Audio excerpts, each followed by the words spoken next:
Now, this choros, or youth, is a very different kind of form. When we look at it, and here we see what exists today, the two pictures on the left and then a reconstruction on the right, the majority of its body, the torso, legs, arms, and feet, are made of hippopotamus tusk, which would have had to be imported from Egypt, again, that element of trade, with gold foil, but the hair, part of the head, is actually carved from a rock crystal or a hard rock called green serpentite, with rock crystal eyes and ivory details. So there's a lot of inlay going on. There's a lot of detail going into this piece. What that generally indicates is that we're looking at something probably representing a god or someone of great importance. After all, we don't use things like gold, ivory, etc. for things that aren't of great value. And the skill level, inlaying the eyes, carving that stone into what looks like the cap on the back of his head is that stone. These are not things we do for a regular portrait of Uncle Bob. We do see him with one foot forward, giving that sense, a slight sense of movement. We do see a very frontal figure. It's not really meant to be seen from the sides or the back.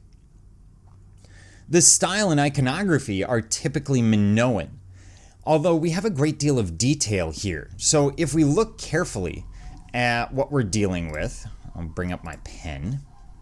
Here's the stone that's used in the back. So this is carving that out. And then we have the rock crystal eyes, actually eyeballs, that would have been inserted into the ivory.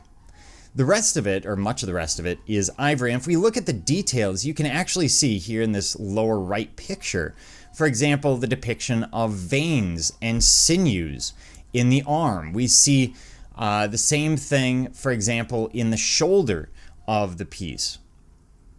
And this is likely going to be a deity rather than a mortal. Of course, when we get into those precious materials, that's usually what we're dealing with. The discoloration is from the burial, the fact that it was buried at one time.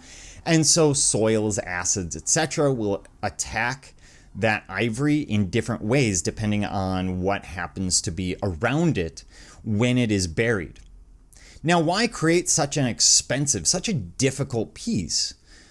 Well, that's why we tend to argue it's a god. Usually, if you're going to put in that kind of expense, it needs to be something that's going to be fortuitous to you.